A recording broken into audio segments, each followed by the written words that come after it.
Hey friends, welcome back to Shinobi Legacy. Today, we've got another epic Naruto what if. Let's begin. Which is, what if Naruto had a legendary big brother who protected him from everything and won Anko's heart?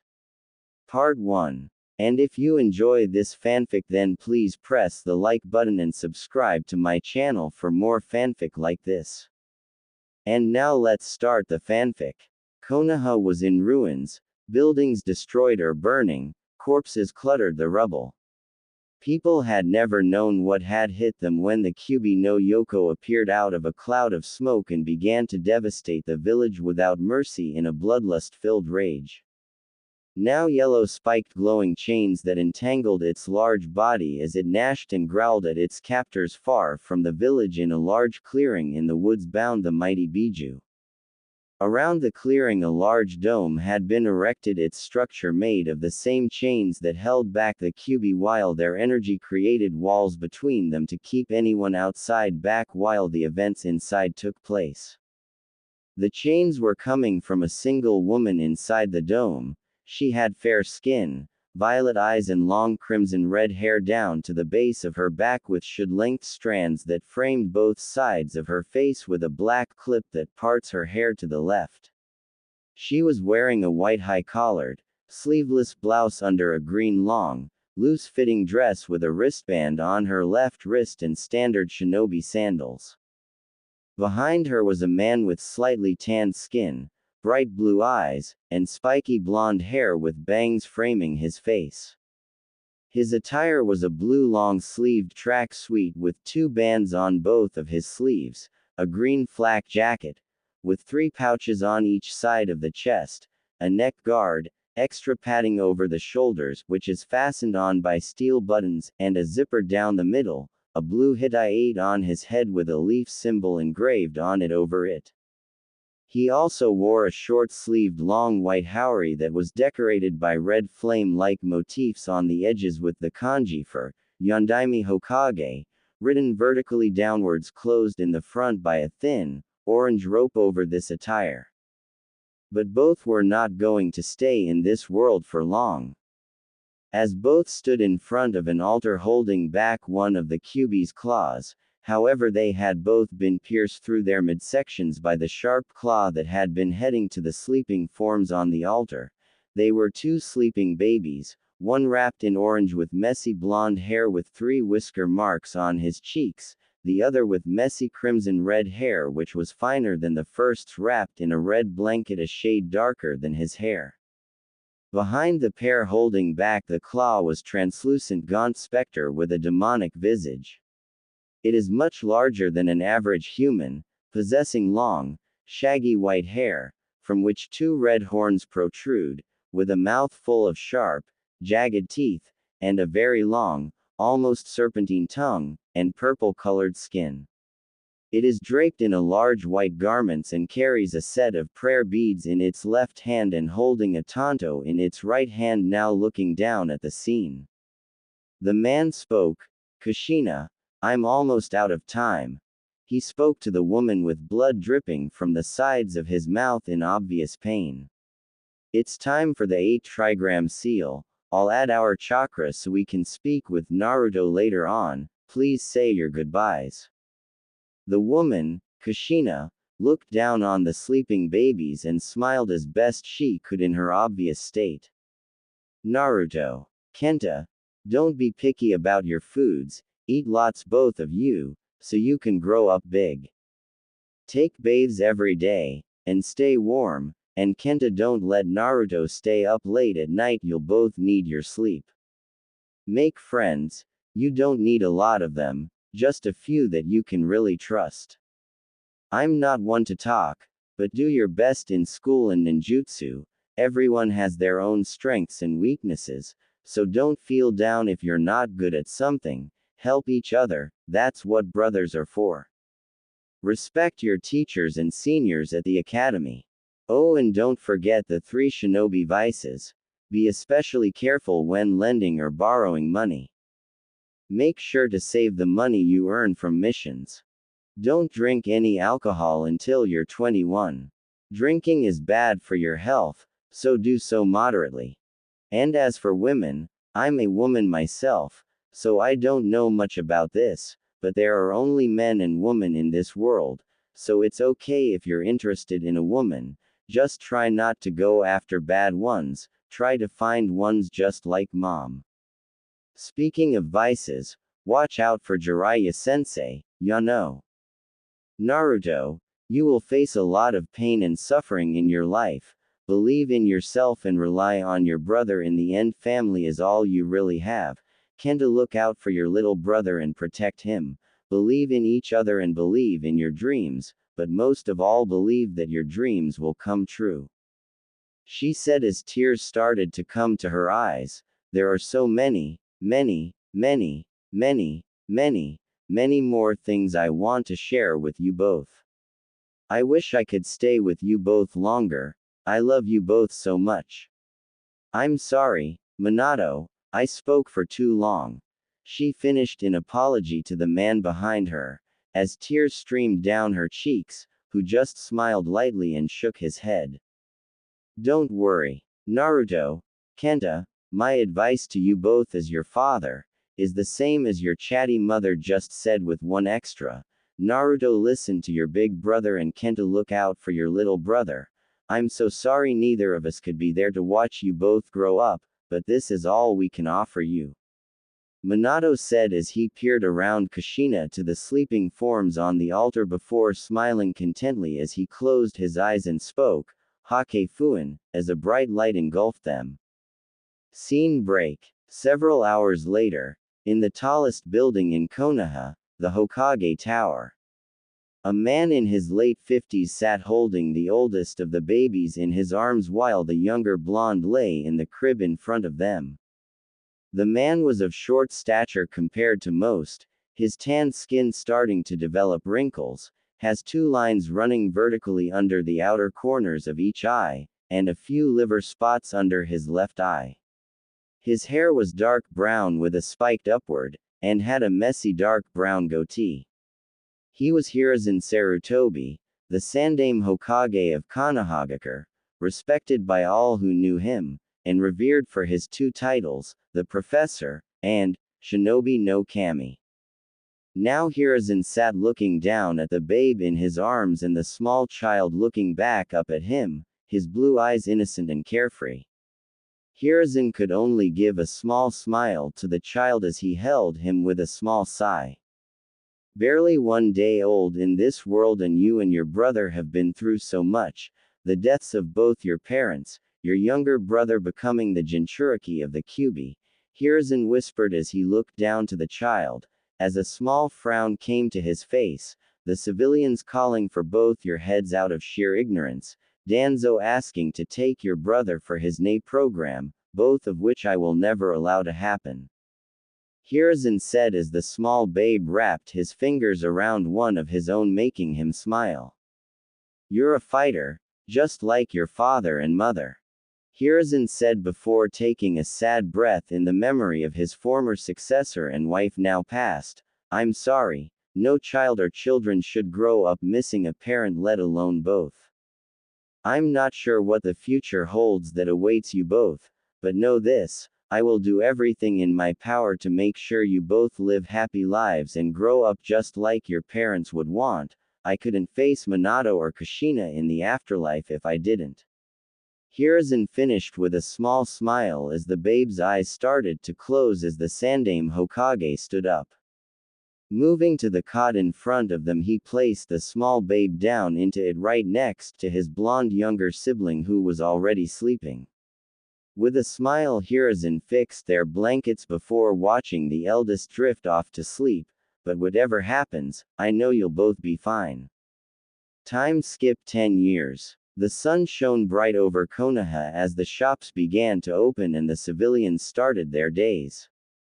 It had been 10 years since that night of the Kyuubi attack, 10 years since the village had known that horror. While the village had recovered and mourned its losses, there was still an air of hatred about the village, though it was buried deep down but often flared up. Its focus was on one or both of the only two occupants of the twin-joined apartments in a rundown apartment complex in the red light district of the poorer part of Konoha. The building itself was recently restored on order of the Hokage to house its two newest occupants, who shared the twin-joined apartments. The building itself was a U-shape with the joined apartments on the top second floor on the left side of the building. The apartments are identical clones of each other except for the different paint colors. One had a warm white paint and the other a warm gray, both with wooden flooring in an open space plain design, with kitchen, bedroom and living room all in one space, and the bathrooms were on opposing sides. The kitchen spaces were plain with metal and hardwood worktops with a plastic coating finish. Both had sinks and cookers, though only the second apartment looked to be in use. In the bedroom of the first, a head of spiky red hair can be seen under the plain white covers. The bed was a solid wood frame that looked recently new. Beside the bed a digital alarm clock went off. It was a rectangular metal clock with a black screen with bright red numbers and a push switch on top. As the clock turned to 8, it started beeping over and over again, making the occupant of the bed groan as he turned. The redhead opened his eyes, showing the cerulean blue orbs, and squints at the light as he reaches out from below the cover and whacks the alarm clock, silencing it before running his hand over his face to wipe the sleep away. Pushing himself up into a sitting position, the cover falls from the redhead's torso, showing he's shirtless and was quite lean. Not extremely muscular, but he didn't have much baby fat, and there was some muscle definition showing he was quite active, but there were some light scarring from what looked like knife wounds on his arms and a few on his chest, but all looked to have healed long ago. With a yawn, the redhead got out of the bed and stretched his arms up as he closed his eyes. All he was wearing was a pair of black baggy pajama bottoms and no socks. He was roughly 4 feet 9 inches, which is tall for his age. Opening his eyes again, now slightly more awake, he started over to the door joining the apartments and gave it a rough hard knock. "Naruto, time to get up, I'll be in to make breakfast in 10 minutes. The redhead called through the door, getting a mumbled response. Hearing the response, the redhead turned and headed to the bathroom.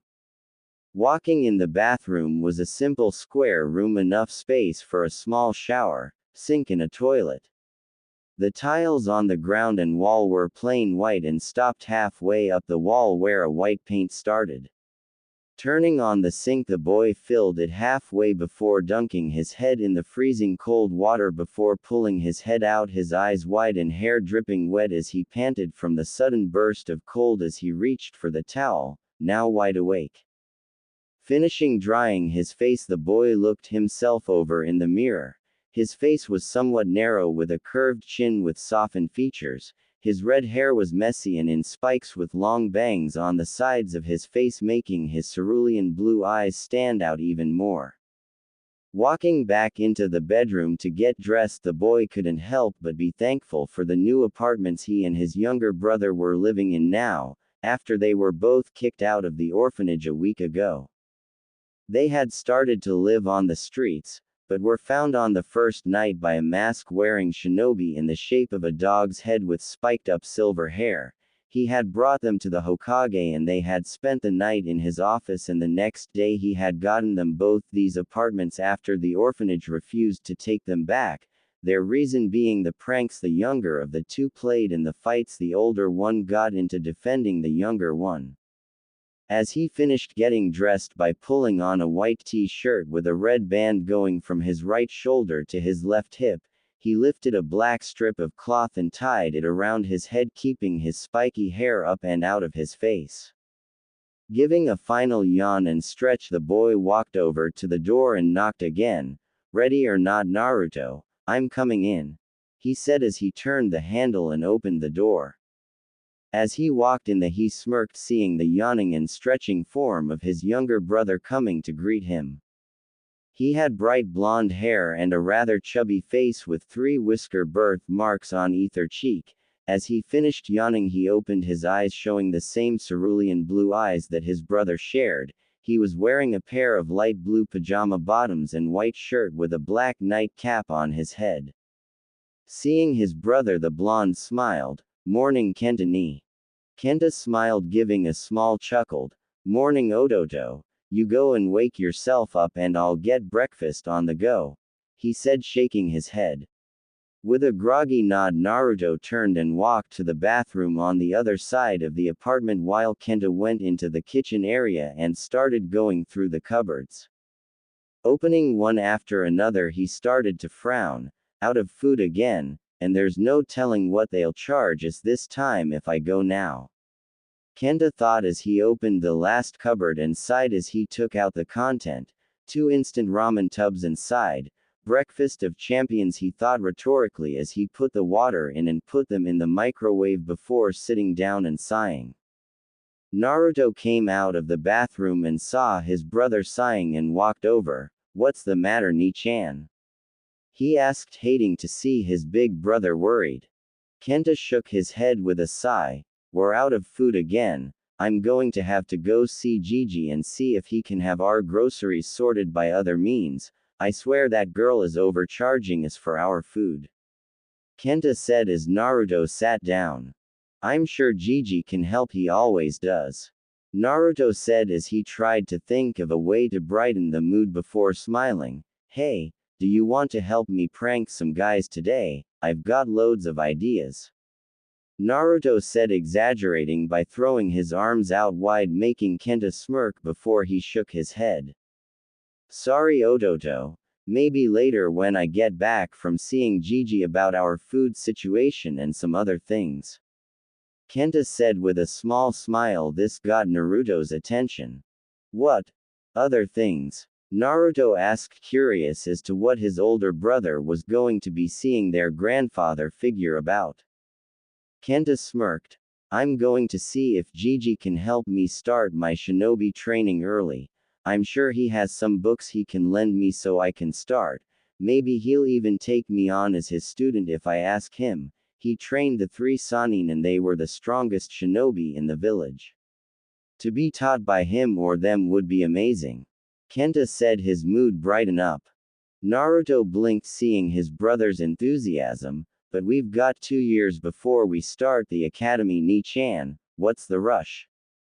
Kenta smirked as he reached over and rustled his brother's hair.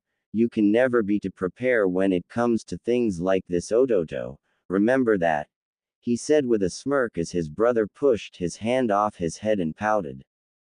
"You always act so much older than me, even though there is only 5 minutes between us."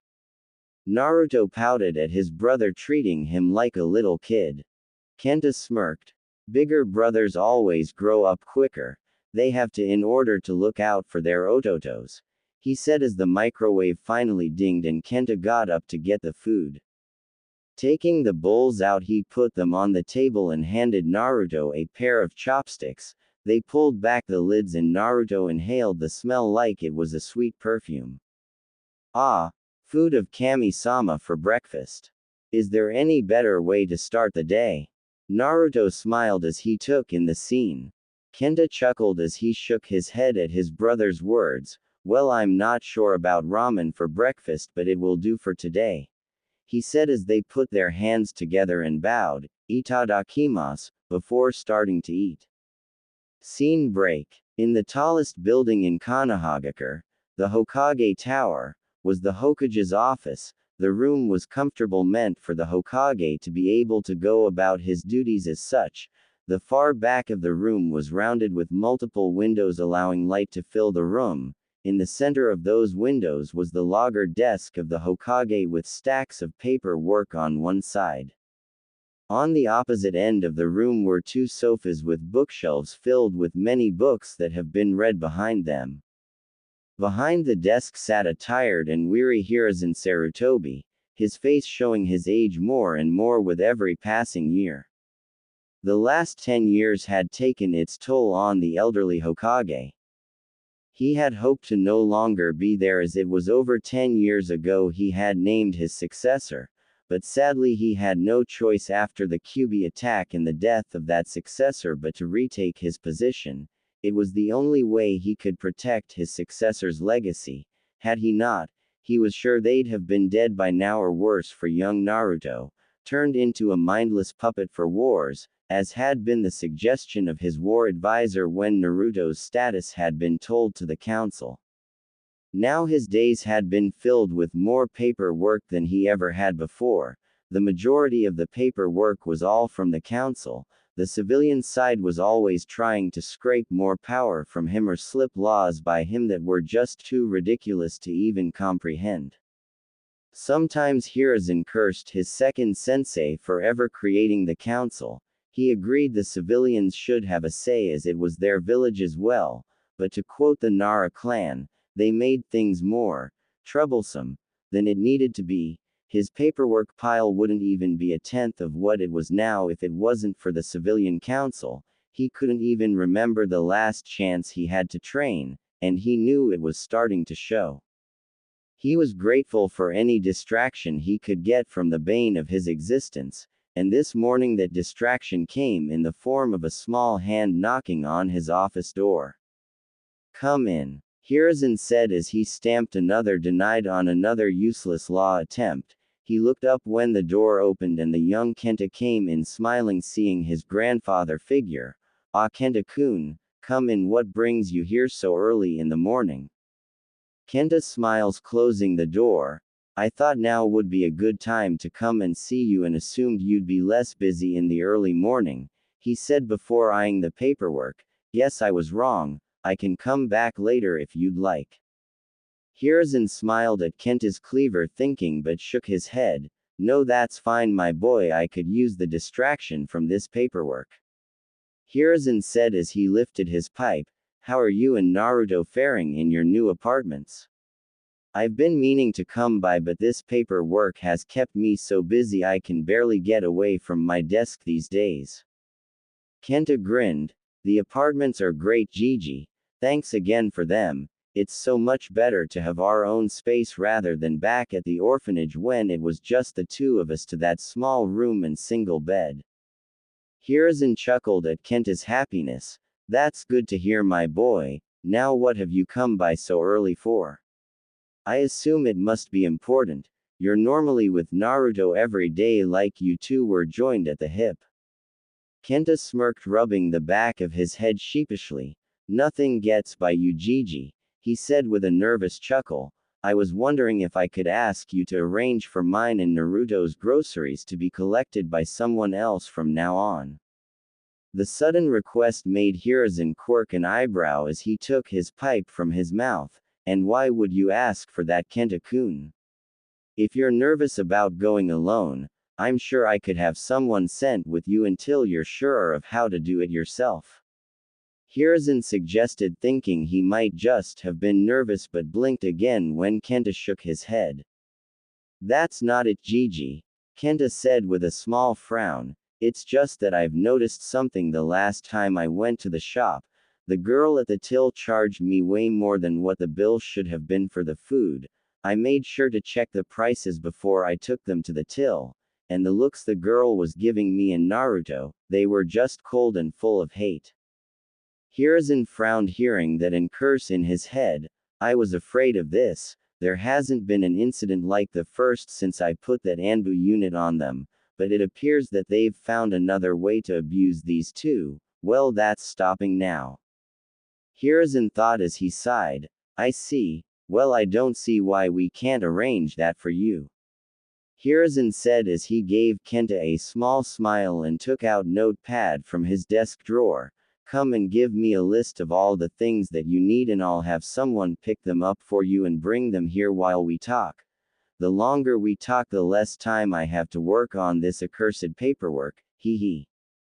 Kenta bowed in thanks as he came over and started listing all the things they needed from the shop. After 5 minutes Hiruzen nodded and pulsed his chakra into a seal on his desk and the door to his office opened as his secretary came in. Hiruzen handed her the list. "Please have someone sent to purchase those items from one of the local shops and have them brought here, and arrange for it to be done once a week." The secretary took the list and nodded. As she started to leave, she shot a disgusted glare at Kenta, who returned it in kind. Hiruzen caught the secretary's glare and scowled at her. And when you're done with that, you can clear out your desk, your services are no longer required, he said, scowl still on his face, shocking the secretary, who could only nod in acceptance and leave. Hiruzen rubbed his brow. What is this village coming to? He asked himself mentally. As the door closed, Kenta couldn't help but smirk and turned to his grandfather figure, smiling. Thanks again, Gigi, this will really help. Hiruzen smiled. You're most welcome, Kenta. Always come to me if there's anything you need, I'll be more than happy to help you. Kenta nodded. Actually, Gigi, there is one more thing you could help me with, if it's not too much trouble. Hiruzen chuckled. It's fine, my boy, what is it that I can do for you? Kenta grinned, hoping he wouldn't be turned down. I was hoping you'd be able to lend me a copy of some scrolls on beginner's ninjutsu, taijutsu and chakra control. The sudden request shocked Hiruzen for a moment as he blinked, hearing it. My boy, why would you want such things? You don't start the academy for another 2 years. Kenta nodded. I know, Gigi, it's just I want to get a head start on the basics so I don't fall behind. I'm thinking that all the students from clans will have training from their parents before going, so I'll already be at a disadvantage. I want to lessen that as much as possible. Hiruzen looked at Kenta, shocked at his logical thinking, and couldn't help but smile. It's almost as if it's Minato standing in front of me defending his reasoning. They're so much alike it's almost scary. Hiruzen thought before nodding. Very well, Kenta-kun, I'd be more than happy to help you, he said before getting up. Hiruzen walked over to the bookshelves and started scanning their contents before pulling out 2 scrolls. Here we go, he said as he turned and handed them to Kenta. That first one is on the 3 types of chakra control exercises for beginners. I'd recommend starting with the leaf balancing exercise before moving on to tree climbing and water walking. Hiruzen recommended. The second is on the 3 basic ninjutsu all students learn at the academy: Bunshin, Kawarimi, and Henge. These 3 are the fundamental basics that every shinobi must know, that's why the academy teaches them. Hiruzen continued explaining. Now as for taijutsu, that would be better studied under a sensei. That way you can discover a style which is suited to your own personality, and it just so happens that we have a taijutsu expert here in the village. He is a master of the Goken, strong fist taijutsu style, and is fluent in over 30 other forms of hand-to-hand combat. I believe he would be best to teach you when the time comes. Kenta couldn't help but shiver. Gigi, he wouldn't be the guy I've seen running around the village screaming about the flames of youth, is he? Hiruzen's sweat dropped. That would be him. His name is Might Guy, and while he may be a little eccentric, make that completely insane, but he is also one of the most hard-working jonin this village has, and would be the best option in learning any taijutsu style. Kenta nodded, understanding his grandfather figure's logic, but couldn't help but think that his future taijutsu lessons might prove to be rather strange. Then another thought crossed Kenta's mind. Gigi, where do I go to get other jutsu? After I've learned these 3, that is. Hiruzen smiled. Common jutsu that many are shinobi use can be found at the shinobi library. Clans have their own personal libraries in their compounds, so the shinobi library is for non-clan shinobi to go to, or for clan shinobi to research jutsu that might better their clan styles. Sadly, I'm afraid you won't be able to enter, as you need to be a registered shinobi of Konoha to do so. Kenta frowned, hearing that he had really hoped to go there after he had learned these 3 jutsu he had been given. Seeing Kenta frown, Hiruzen smirked slightly as if reading his mind. Don't worry, my boy, when the time comes that you need more jutsu to learn, I'll draft you up a permit to allow you to enter the library, and I'll even assign you a training ground to practice in.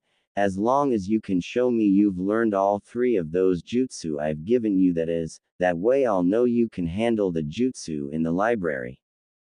Kenta smiled again, hearing that, realizing what his grandfather figure was doing. He was giving him incentive to learn the academy basic jutsu before the others so he wouldn't take on something that was above his level. Thanks Gigi. This will be perfect. I have to get stronger and be ready. I can't be defenseless not when I have to protect Naruto. Kenta thought as he smiled. Thanks Gigi, I'll get these jutsu down no problem, but I was wondering if you could spare someone to show me the ropes in how to start. Even if they're just out of the academy, I just want a hand to make sure I'm not making a fool out of myself by doing it wrong. Hiruzen smiled. That's a very clever thing to ask Kenta, he said in praise before thinking for a moment. Perhaps I could kill 2 birds with 1 stone with this, at least for now. She's been refusing to take anyone for the past 2 years, not wanting a genin team. Perhaps a single student would be better. Hiruzen smirked, and I believe I know just the person to help you, he said before snapping his finger, and an Anbu guard appeared to his left. Please fetch Anko Mitarashi for me, he ordered before the Anbu bowed and disappeared via Shunshin. Kenta blinked at the speed of how things were going. Wow, that was easy. I knew I would get someone, but I never thought it'd be so quickly. I hope whoever this Anko is can help me. Kenta thought to himself, only to be pulled from his shock by a knock at the office's door. Come in, called Hiruzen to whoever it was. The door opened and 2 people came in. One was an Anbu wearing a boar mask holding multiple bags of groceries.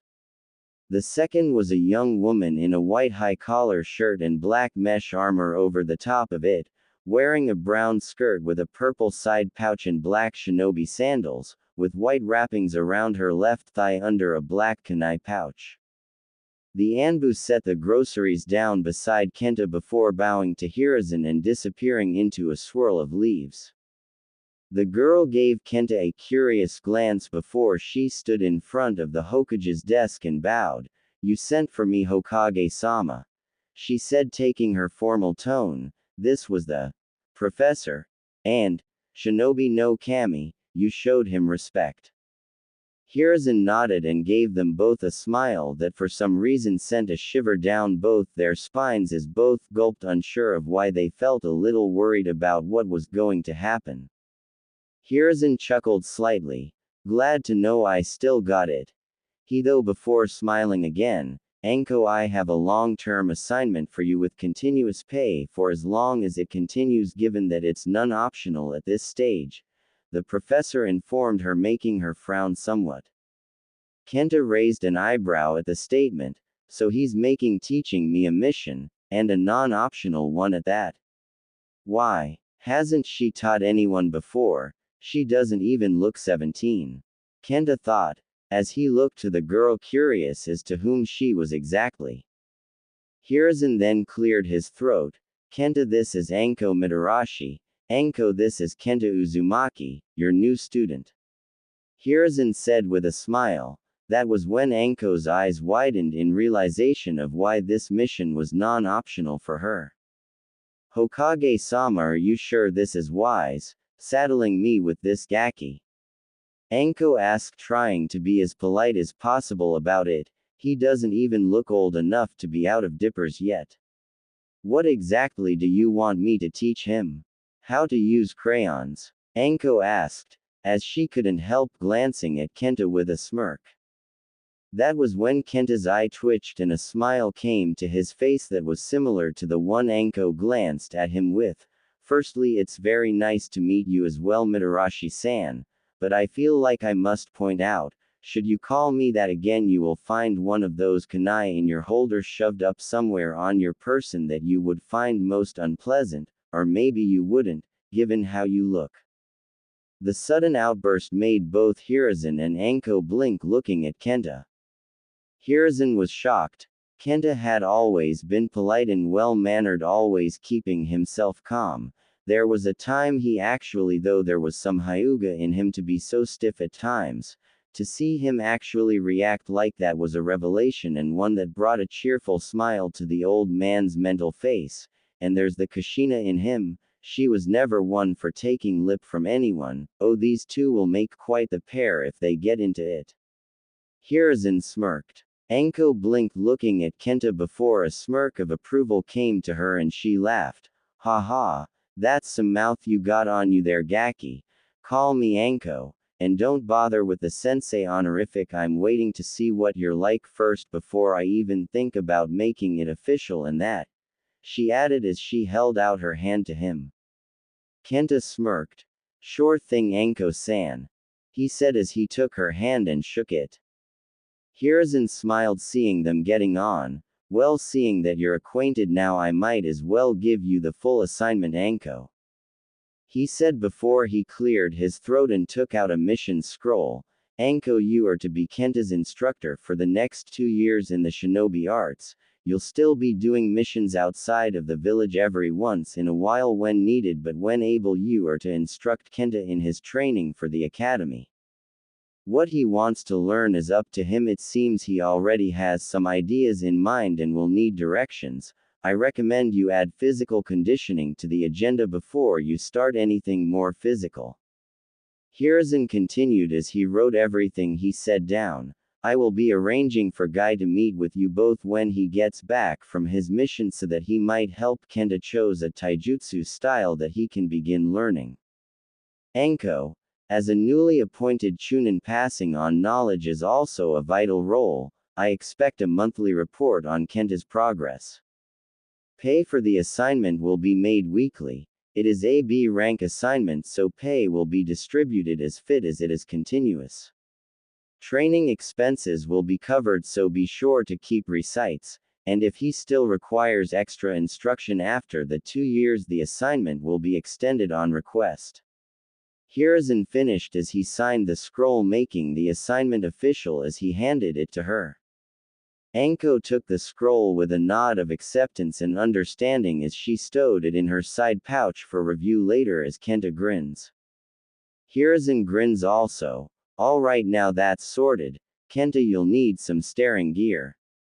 Kunai and shuriken for now, Hiruzen said as he started filling out another scroll. The tower has a large armory, so instead of buying them all, just assign you a set of each to get you started. You'll have to buy your own once you start the academy. It also has a wide assortment of weapons down there. I'd recommend you pick one to try and learn. Most shinobi have something that makes them unique in battle. Perhaps you'll find one down there that you'll like, he said as he handed the second scroll to Anko. Give that to the girl at the armory desk and she'll see you're sorted. Now go on, the sooner you start, the sooner you'll grow stronger. Kenta grins as he picks up the bags. Thanks, Gigi, he said as he and Anko began to leave, bags split between them. Hiruzen smirks. Anytime, Kenta, anytime, he says as he watches the pair leave and the door close before he sighed. The council will kick up a storm about this if they find out, but to hell with them. I'm not the Hokage for nothing, he thinks before looking back to the pile of paperwork and glares at it. Alright, you son of a bitch, round 2, here we go, he thinks before starting in again. As Kenta and Anko start to walk away, they pass an Anbu in a weasel mask with black hair coming through the hallway heading to the Hokage's office. As he and Kenta pass each other, Kenta stops and he feels a chill go down his spine as he turns to look at the back of the Anbu as he enters the Hokage's office, and he feels himself shiver again. Anko turns to see Kenta has stopped. Hey Gaki, what's the matter? She asked, wondering why he'd stopped. Turning back to Anko, Kenta shook his head. Nothing, Anko-san, it's just, I have a feeling that something bad is going to happen, he said as they started walking again, Kenta unable to shake the feeling that this day was the start of many things that would shape the future.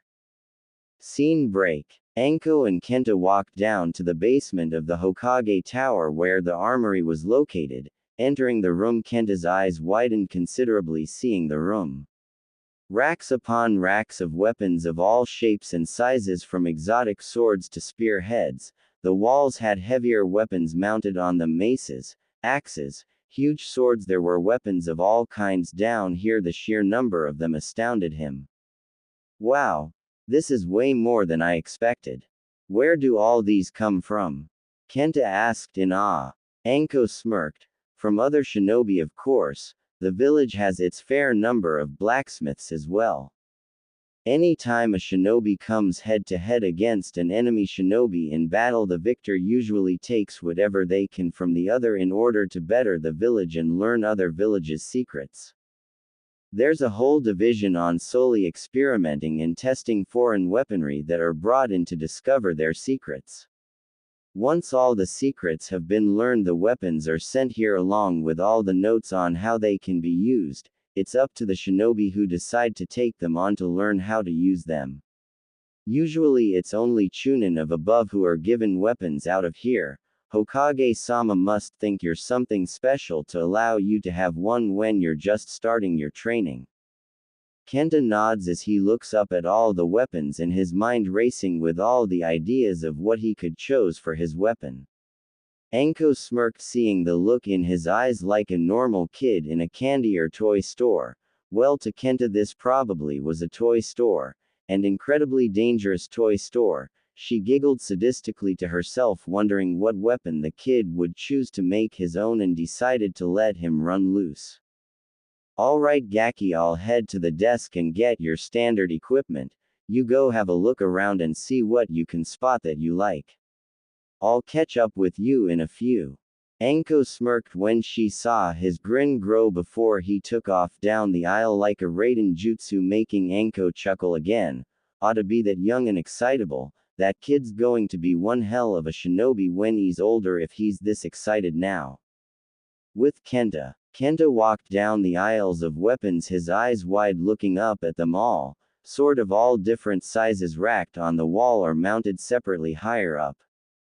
There was a mass of maces and long-handled weapons against one of the wall, making Kenta stop and look at them. He remembered the old man had said he practiced using a bow staff as his weapon of choice one time, and had even signed the monkey contract to that extent. The Sarutobi clan even had its own bow fighting style, which Kenta had said sounded awesome, but the more he thought about what his grandfather figure had said, most shinobi have something that makes them unique in battle. Perhaps you'll find one down there that you'll like. Had made him reluctant to choose a bow. If he was going to be unique, he had to choose something else. While it would have been nice to have learned how to use it as his student, it wouldn't make him unique. Turning away from the bow staffs, Kenta headed down another aisle that caught his eye. The entire side of the wall had different pull-out boxes in it. Each looked to be for a separate weapon, and on the front was notice of the weapon's name and origins. As Kenta kept walking down, he stopped when he saw something that caught his eye. A label that read, "Unknown Origins," making Kenta blink as he pulled it out and took off the lid. Inside the box was a very strange-looking weapon of sorts. It was clearly a sword by looking at the handle, but its body was broken up into multiple connecting parts. The handle was broke into 10 segments, each part with a rough leather outer wrapping, but the blade looked to be made up of over 100 parts, each of which were connected by a strange extending ball joint. The end of the handle had a large metal ring with two smaller ones hanging off it, and the tip of the blade came to a curved point like an arrowhead. Lifting the handle out of the box to examine it, Kenta gripped the blade slightly, and his eyes widened when all the connection on the blade and handle reacted and connected together in an instant as it took on the form of a solid sword. It was just over 1.5 meters in length, with no guard, and a double-edged blade with a clear bevel up the middle of the blade where the segmented joints were clearly visible. Turning the blade so the light glimmered off the blade's edges, Kenta was in awe. It was heavy but not overly so, and it felt right in his hands. As he examined it, footsteps approached him from behind before Anko's voice broke the silence. "See anything you like, Gaki?" she asked, coming up behind him, seeing him admiring the sword. Kenta nodded. This. he said as he tilted the blade slightly as she looked it over. Anko quirked an eyebrow looking at the sword before she reached into the box and took out the booklet on the blade's details and started thumbing through it. Interesting, says here its origins are unknown, that it was found on mission with no direct village links. The blades and connecting links are all chakra metal, so you'll be able to run your chakra through it later. Talk about an expensive piece. Whoever lost this must be kicking themselves still. Chakra metal ain't cheap. Kenta looked the blade up and down again with a newer admiration and grinned. I'll take it, he said with determination, making Anko smirk. You bet you will, but that thing's going to take more than 2 years to learn how to use properly. There's no style as far as I know on this type of sword, so you'll have to make your own. You up for that? Anko asked with a smirk, wanting to see Kenta's reaction. Kenta grinned. Like you said, you can bet I am, I'll make it all my own. Anko smirked. I think I'm starting to like Yugaki, she said before turning. Now come on, we need to get this assigned to you before we drop off your shopping and then get you some new clothes. You can't train in civilian clothing, it will be shredded in the first hour. Anko smirked as Kenta shivered, unsure what they would be doing that would shred his clothing. Scene break. Back in the double apparent that Kenta and Naruto shared, Kenta and Anko set the bags down on the tabletop as Anko started looking around the place. Nice digs you got here, Gaki. You live here with anyone else? Anko asked, looking around. Kenta nodded as he started putting stuff away. Yep, me and my Ototo, we're twins, but you wouldn't know it by looking at us. I have red hair and he has blonde. After a few minutes, Kenta had finished putting the shopping away and looked to the other equipment Anko had picked him up. 3 kunai and half a dozen shuriken, each were razor sharp. He picked up one of the kunai and held it in his hand, weighing it, and frowned doing so. It was heavy in his hand. Anko noticed him weighing the kunai and smirked. It will be heavy for someone not used to holding one. You'll get used to it in no time, she said, standing up from the table chair. Kenta nodded as he set the kunai down. I never did like how these were designed. No guards and perfect for quick slashes, but not much else. I guess I'll have my sword for those kinds of fights. Anko shrugged. Yay, and you can always go to a blacksmith and request a custom design if you wanted. Though they'd cost you an arm and a leg, and they'd have to be aerodynamic for throwing, otherwise they'd be useless. She explained as Kenta put the weapons into one of the bags. Right, come on Gaki, time to go and get you kitted out like a proper shinobi. Kenta's eye twitched. I swear if you call me that one more time, I'll make good on my threat from before and shove a kunai up your. Anko stopped, turned to him and smirked. We'll see. Where'd a kid like you even learn that kind of language in the first place? Kenta rolled his eyes. You get enough foul comments thrown your way, you pick up how to throw them back. Kenta explained, causing Anko to blink, not sure what to make of that statement. Were his folks abusive or something? Is that why he and his brother live here? Anko thought to herself as she tried to piece together what she knew about her new charge as they start to walk out and onto the streets. Scene break. It was several minutes until they had arrived at one of the several shinobi clothing stores throughout the village. As they walked in, Kenta frowned, seeing the cold glare the girl behind the till was giving them as they entered and started to look around. Picking out some clothes, Kenta took them into the dressing area and started to try them on while Anko waited outside, tapping her foot, waiting impatiently. You done yet, Gaki? She called out after Kenta had been in for a few minutes. The curtain pulled back and Kenta stepped out wearing a pair of baggy combat trousers with multiple pockets and a black mesh shirt over a white t-shirt and 2 black elbow pads. Now that's more like it, you're looking like a proper shinobi now. Anko said, grinning, seeing his new attire. Kenta's eyebrow twitched again. I look like a mini male version of you. Kenta yelled, looking at the outfit she'd picked out for him. And why is that a bad thing? Anko laughed as Kenta stormed back into the changing room. I'm keeping the pants, but the rest is gone.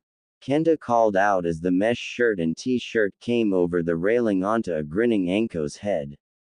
After 3 more minutes, Kenta emerged from the changing room again, this time wearing a dark red shirt almost brown with a black shinobi flat jacket over it unzipped, still wearing the black elbow pads from before, with a black mask wrapped around his neck with a red strip going down the left side of it. He had swapped out the open-toed shinobi sandals for boots and had donned a pair of shinin knee guards over the baggy pants that were the same shade red as his shirt with a single black stripe down their middle, and he completed his outfit with a pair of fingerless black gloves with metal-plated backs and knuckles. Fixing his gloves as he came out, Kenta grinned, I think this is more my style. Anko smirked, looking him up and down, nodding in approval. Not bad, the shinobi look sweets you, Gaki. Now come on, let's go pay and get some extras of that outfit ordered before we get started on your training. Anko said, gesturing to the till. As they both approached, the girl glared at both Kenta and Anko coldly as they went to pay. Kenta glared back but was confused as to why Anko was getting the glare as well. Why her too? Is it because she's with me or something? Kenta thought to himself as Anko paid. Walking out of the shop, Anko started to look at the receipt given, and slowly her frown turned into a scowl and then total rage. What the hell? Anko yelled as she checked the receipt again. That bitch, I knew there was something off about those numbers. She charged me 3 times the price for all that. Oh, that tears it, I'm going to kill her. Anko yelled as she went to go back to the shop and rip the fake tits off that girl, only to stop when Kenta spoke. Don't bother, Kenta said as he started to put his kunai and shuriken into his pants pockets. Like hell she ripped me off, I'm not about to let that slide. Anko said in anger. Kenta shook his head, you'll be getting refunded for the mission, won't you? So what does it matter? Once you show the receipt to Gigi, that girl will have all the explaining to do then. You won't have to lift a finger, besides it's happened to me before. Anko looked to Kenta, confused as to what he meant, thinking that she'd been the reason they'd been overcharged due to her history with a certain snake, but decided not to push. Fine. Anko sighed as they started to continue on their way. I suppose you're right. You're too smart for a Gaki your age sometimes, you know that. Kenta shrugged as he took out his sword from the bag. That's just the way I am, he said before he swung the flat of the blade at his waist as it wrapped around him 3 times before the tip of the sword and the ring on the handle connected as the magnetic strips he attached to his pants held the blade still, creating a belt.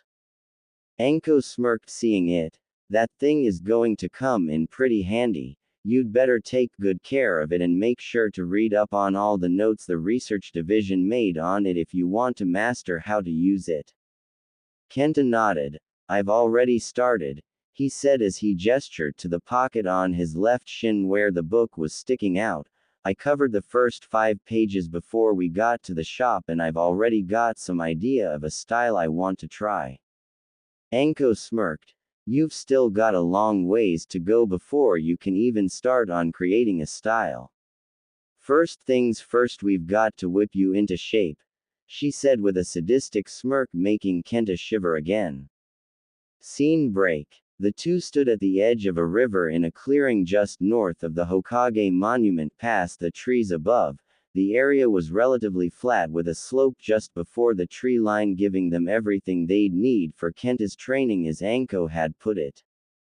Trees for the chakra control, leaf balancing and tree climbing, the river for water walking, space to have light combat spars and practice jutsu, plenty of tall trees to use as a on-the-go battle area later, plus it was secluded and no one would disturb them.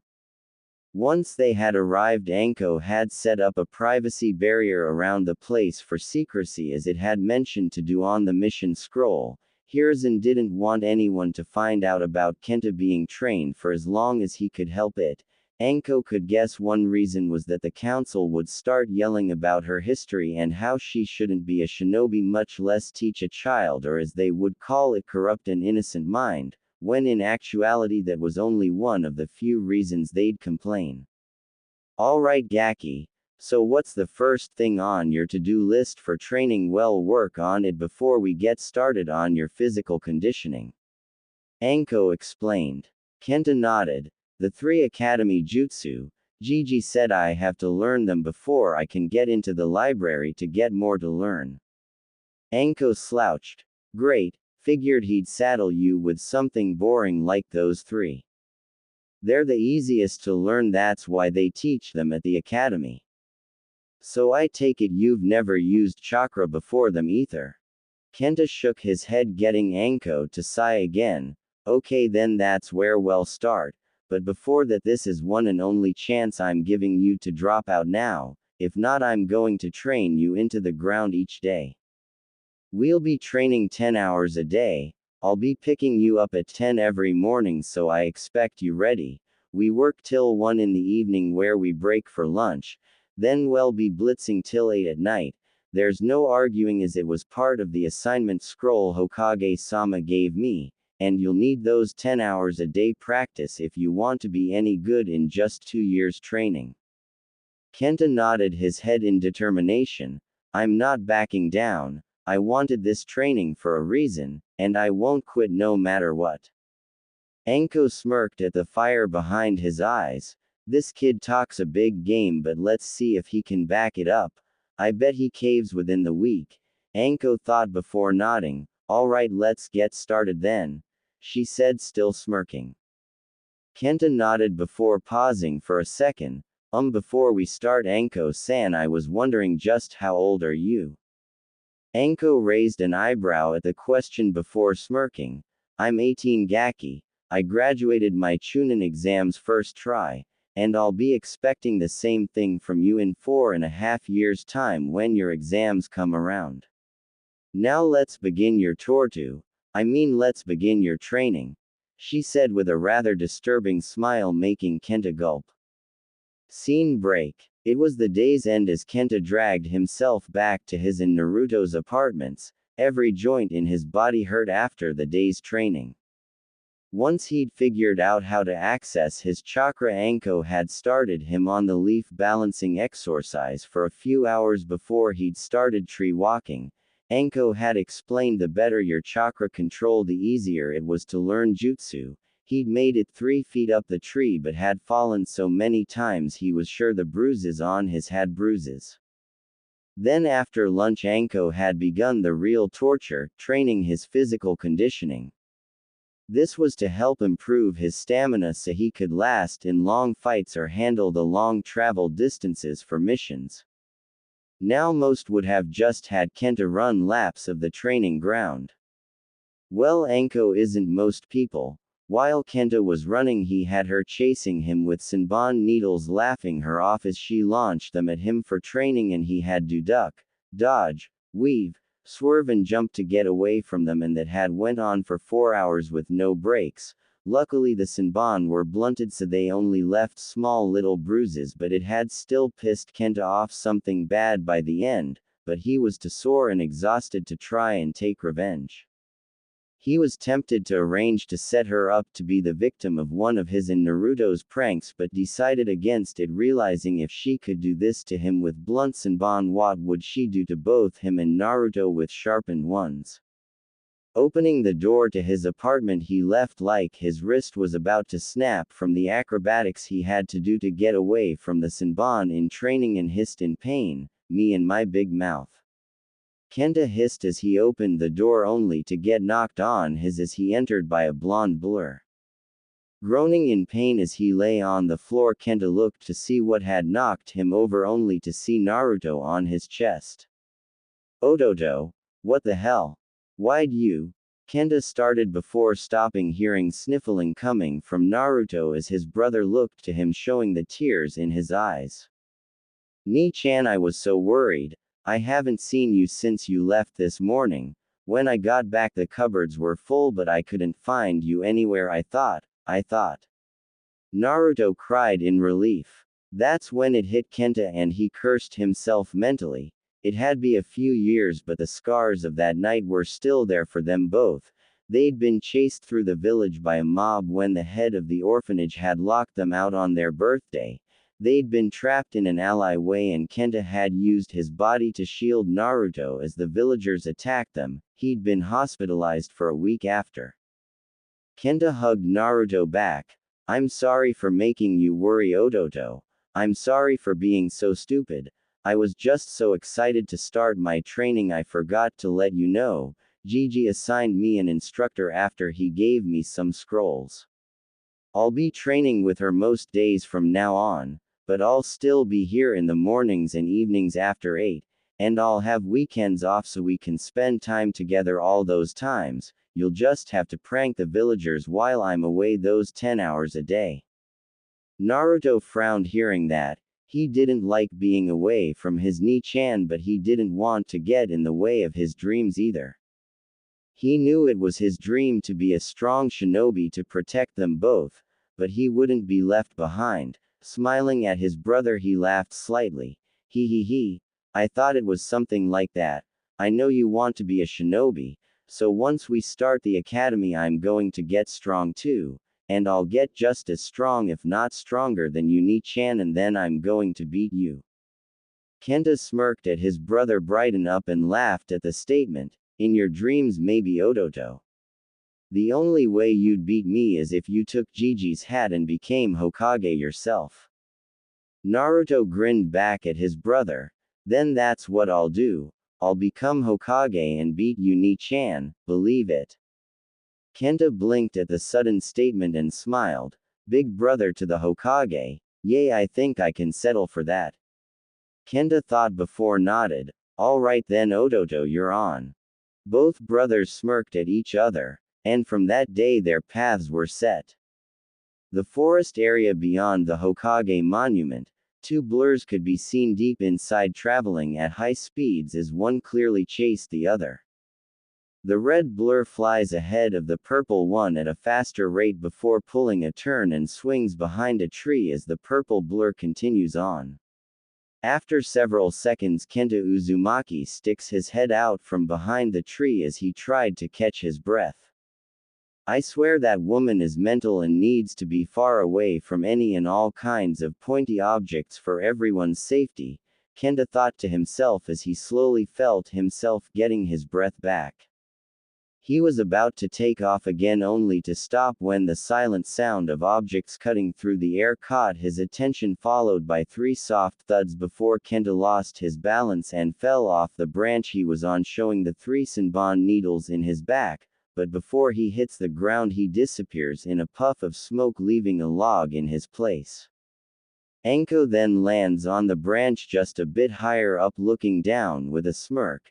Nicely done with the substitution. I almost thought I had you there for a second, she said as Kenta dropped down from the canopy above onto his original branch, looking up at the snake user with a smirk. Thanks. You almost would have if I hadn't heard them at the last second, Kenta said with sigh. He knew it had just been luck. He knew if she'd thrown them at the real chakra-enhanced speed he'd have been dead. Both Anko and Kenta turned in the direction of the now splintered log on the ground as both put their hands together and bowed. Your sacrifice will not be forgotten, he said in a grateful tone, only to jump off the branch the next second, dodging another set of Senbon needles. Grabbing the handle of his sword around his waist, he pulls it free before thrusting it forward as the blade extends out as it spears a tree. Then in a fluid motion Kenta pulls on it, launching himself forward, pulling the sword out of the tree as he shot past it with Anko hot on his tail as the chase begins anew.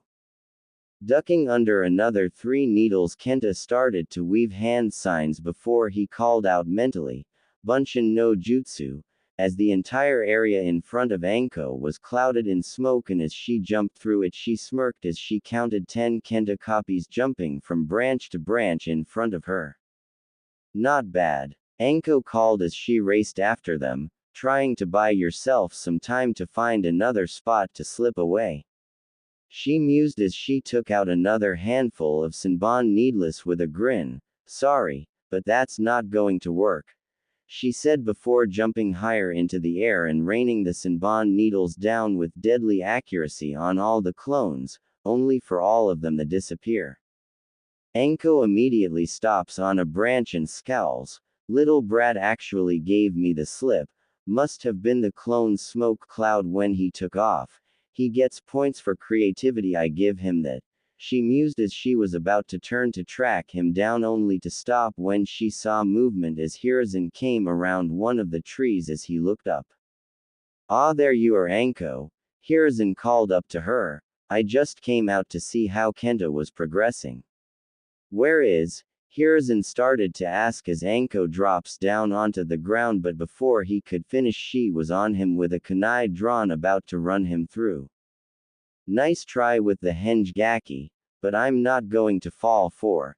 Anko grinned, thinking she'd got him, only to be shocked when the Hokage turned into smoke, making her eyes go wide. A bunchin', she said in shock, only to freeze, feeling the cold metal of Kenta's sword at the back of her neck, and she smirks. Nice one, a bunchin' with a henge. I didn't even sense you using chakra, you're getting better. Kenta smirked. Thanks, I figured I needed to pull something like that to get you to lower your guard for a second before I could take advantage. The bunchin' and henge traps seemed to fit the bill, he said as he took his sword away from her neck as Anko stood up. And I walked right into it, Anko said, shaking her head. I must be losing my touch training you these past 3 months, but damn if it hasn't been worth it to see you grow. You learned those jutsu in no time flat, and then you used them in a combat situation. I'm almost impressed, she said as a smirk crossed her face. Kenta smirked. Well, with a senseis, or rather slave drivers, like you and Guy-san drilling me into the ground every day, it's hard not to get good. Anko laughed. Hey, I'm not as bad as that spandex-wearing freak, but I think it's safe to say that between the two of us we've whipped you into shape. Your chakra control could use some work, and you can't make any less than 10 clones at a single time, but that's a given due to your huge chakra reserves. However, I think we can get it to Jonin level control by the time you start the academy, and I think it's safe to say you've got those academy jutsu down flat. What did eyebrows say about your taijutsu? Kenta's sweat dropped. Well, removing all the flames of youth comments, he said, I'm at an acceptable level for someone my age. I've got the academy style down flat, and he says he has a few styles that might be a good fit for me, and that he'll be bringing some scrolls of them to our next training session in a week's time. Anko nodded and was about to speak when a third voice cut through the moment's silence. Well, it certainly sounds like things are progressing well in your training, Kenta-kun, spoke Hiruzen as he came around one of the trees. Anko bows, seeing the Hokage, and Kenta smirked before doing the same. Hey Gigi, what brings you all the way out here? Hiruzen smiled. Well, I just came out to check on your progress, but when I came into sight, the first thing I saw was Anko attacking what looked to be a bunchin' of myself. Just what are you two training out here for, pray tell? Hiruzen asked, raising an eyebrow. Both Anko and Kenta rubbed the backs of their heads sheepishly. Sorry Gigi, I needed a transformation that could at the least be viable for someone who would come out here. Guy-san is away on that mission, and you're the only other person that knows we're out here. Hiruzen chuckled at Kenta's reasons. I understand, my boy, no harm done, and it was a very clever plan. I can see Anko-chan's reports on you haven't been wrong. You certainly have come a long way in the past 3 months. I'd even say you're beyond any academy student's level by now to be able to keep a Chunin shinobi like Anko here running for over an hour and perform all academy jutsu. I'd make you genin right now if there wasn't a mountain of paperwork involved with early admissions. Both Anko and Kenta sweat dropped at that statement. Kenta then grinned. Thanks Gigi. I hope this means you're going to let me into the shinobi library now that I've got the basics down. I really want to see what jutsu there are.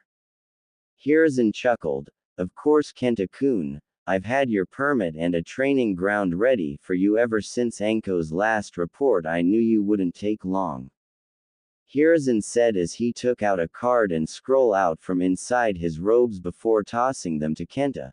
The card will allow you access to the Shinobi Library, and the scroll is an all-access permit to Training Ground 43 beside the Forest of Death, which is rarely used due its proximity to the forest, which Anko has taken to making her own personal training ground. Anko grinned. Yep, no better place to have some fun. Feel free to drop in, I can guarantee it will be quite the experience. Anko said as she leaned on Kenta's shoulder with a grin.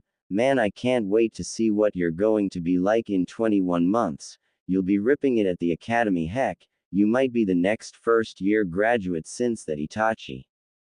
Kenta frowned and shook his head. No, I won't be.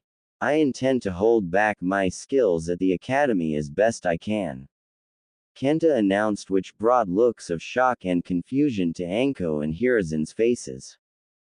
But why would you want to do that, Kenta? Hiruzen asked. Yay, wasn't all this meant to be about becoming a shinobi sooner? Anko asked after. Kenta shook his head. In a way, yes, but in the most part it's just preparation. I want to be able to protect myself and Odoto, and I can only do that if I'm close to him as much as possible. If I graduated early, I'd be a genin and likely within 2 years a chunin. All the time doing missions and rank C or above will likely take me away from the village and Odoto too. I can't let that happen, Kenta said before he gave Hiruzen a pleading look. I'm sure you've noticed by now, Gigi, the cold, unfeeling looks we both get from everyone else in the village. I don't know what is pushing these feelings, but if I were to be away on missions while Odoto was here in the village, he'd be all alone sometimes for weeks at a time or maybe even months, and he'd be all alone. I couldn't do that to him even if it is to keep him safe. So I realized I'm going to be staying in the academy as a student until we both come out at the same time. That way we can both be on the same team and do missions together, or at the very least by then he'll have comrades that can help him and be friendly with, so he won't be so lonely. Hiruzen smiled, nodding in understanding. Everything he was doing was for his brother's safety, and Hiruzen couldn't have been more proud of Kenta's way of thinking. He could see the fire burning behind his young eyes. It burned to protect the ones he cared for, his brother and those close to him, and it was the fire that would never go out. With a grin, Anko grappled Kenta into a playful headlock, laughing to herself. Ah, who knew you were such a little softy Gaki? Anko teased as they wrestled. In the headlock, Kenta growled in irritation as his hand immediately went to his pocket, and in a fast draw Kenta pulled out a kunai and in one fluid motion jabbed it into Anko's skirt covered behind. The snake charmer's eyes then shot open wide before she shot up comically into the air, her hand holding her as she lets out a scream of OWWWWWWWW, which caused all birds in the trees to take off into the sky. Kenta just twirled the kunai around his finger before smirking as he returned it to his pocket. I warned her, another comment on my height or age, and I'd be sticking a kunai up her. Hiruzen chuckled slightly. That you did, my boy. Now, Kenta-kun, are you sure you want to hold back in the academy? Other students may see you as a weakling and try to take advantage of that. Kenta just gives a little chuckle. Let them try, Gigi. When I say I'll be holding back, that doesn't mean by a lot. I'm going for the Rookie of the Year slot at the end of it all, but it will be after the 4 years. As Kenta finished speaking, Anko finally came back to the ground. WWWW. Before crashing back into the ground, still rubbing her backside. Gaki. That hurt, she yelled in anger before tossing 3 kunai at him.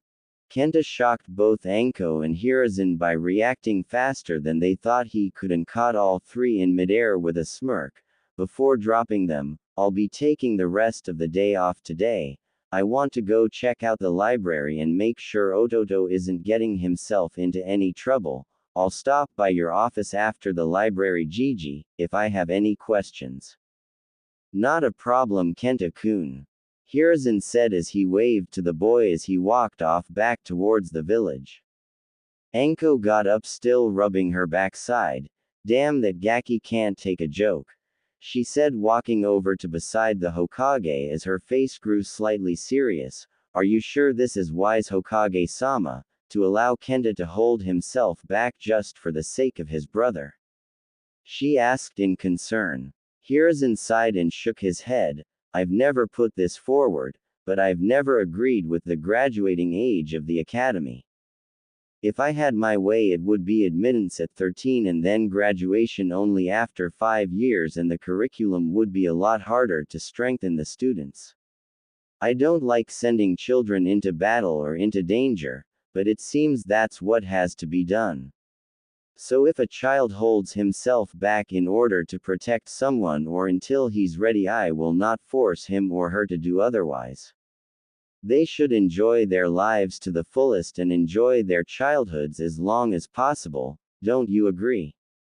Anko gave a small smile and nodded. Yay, one thing's for sure though, when that Gaki does graduate, he's going to be one hell of a shinobi.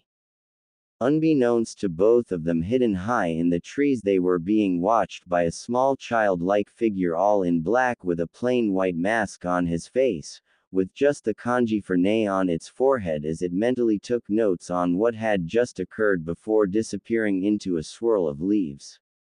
Scene break with Kenta. Coming out of the forest's treeline, Kenta kept walking at a brisk pace, heading right for the cliff's edge, and didn't stop as he stepped over the edge and began to climb down the flat surface with just his feet. That tree climbing exercise really comes in handy, Kenta thought as he began to walk down the face of the cliff. Getting to a reasonable height from the rooftops, Kenta channeled chakra into his legs and pushed off in a jump and landed on the rooftops, his fall braced by chakra as he continued on his way by rooftops to avoid the civilians glaring at him on the streets below. Reaching a junction in the streets, Kenta paused to catch his breath, only to hear a loud crash and a bang before a pink smoke filled one of the shops below. Kenta recognized it as one of the shops that had overcharged him and Naruto for their clothing. This confused Kenta for a second before out of the smoke burst his blonde brother, followed by the shopkeeper who was covered in a neon pink paint with glitter and feathers speckling his body. Kenta had to hold in his laughter at the sight of the man and looking at the other spectators. They were doing the same as the man started to give chase to Naruto, yelling and cursing as he went. Though it was difficult to make out given the fact his mouth was filled with paint and feathers. As they approached the junction, Kenta decided to intervene and get his Ototo out of there as he reached into his pocket and took out 3 smoke pellets before taking aim. As both Naruto and the man reached the junction, the smoke pellets hit the ground and in seconds the area was filled with smoke as the red blur of Kenta shot into the smoke and a red and blonde blur shot out, and as the smoke cleared, all that was left was the shopkeeper still covered in paint, feathers and glitter, now getting pointed and laughed at by all onlookers. 3 streets away, Kenta landed in an alleyway as he set Naruto down on the ground as they both started laughing. Ha ha ha ha ha ha ha ha ha, that was a good one, Ototo, best one yet. Where the hell did you get those feathers from? He looked like a half-cooked chicken. Kenta laughed, holding his gut. Naruto chuckled, leaning against the wall for support. I got them out of the trashed stock from one of the store that sells bedroom quilts. The owner dissed Yame Nays and Tuki Oji's ramen, so I mud-bombed his store earlier and took the feathers from the ruined stock he had to throw out. Hearing the explanation, Kenta shook his head as he calmed down. Damn, you're a resourceful one, Ototo, pranking one fool to get resources to prank another. I'd call you an evil genius if you didn't get caught all the time. Naruto smirked, but how was I not meant to? I had to see it happen and enjoy it, and then I just burst out laughing as soon as it happened. Kenta sighed. Try watching from a distance then. He said as he started walking off. I'm out of training early today, so I'll be home shortly. I just need to make a stop. Gigi finally got me my permit to get into the shinobi library, and I want to see what jutsu I can pick to learn. Okay, Ni-chan, I'll see you around. Naruto waved as his brother walked off in one direction and he in the other, trying to think of whom to prank next or if he should get some ramen to celebrate his successful pranks so far. Kenta took to the rooftops again, and it soon changed to branches as he hopped through the treeline of the training grounds. The shinobi library was on the other side, so he planned on cutting through to get there. But as he was jumping from branch to branch, a noise caught his attention and he stopped on the last branch and looked in the direction of the noise. It sounded like voices, but there wasn't a training ground in the area they were coming from. Deciding to investigate, Kenta took off in the direction the voices were coming from, as they got louder on his approach. As he reached a small clearing, too small to be a registered training ground by the river, as he dropped out of the treeline and landed in the bushes, seeing 4 kids in the small clearing. 3 boys, each looked slightly older than him, maybe by a year or 2, and judging by their clothing they were civilians, no clan markings. They seemed to be being led by the middle boy, who was bigger than the others and looked a bit older. The 3 of them were crowding around the 4th figure, a girl with long back length, black hair and black eyes. She had gentle features and a small stature, wearing black knee-length shorts and a lighter shade top with a red band around its neck. Looking at her, Kenta could tell one thing: she looked pissed off, and her glare threatening to bust anyone's balls that even looked at her wrong. But it didn't seem to bother the older boys. Kenta listened in as they started again. So you're here again. Why the hell don't you go away? The girl scowled at the 3 boys. Why should we do that, oh high and mighty princess of the Uchiha? One boy laughed. Yay, we don't have to listen to you. This isn't your clan's compound. Another one sneered. No, but I was here first like I always am, and yet you idiots don't seem to get the idea, the girl said with the scowl not dropping. Oh, so we're idiots now, are we? You hear that? This Uchiha thinks she's better than us, the eldest said as he balled his fists.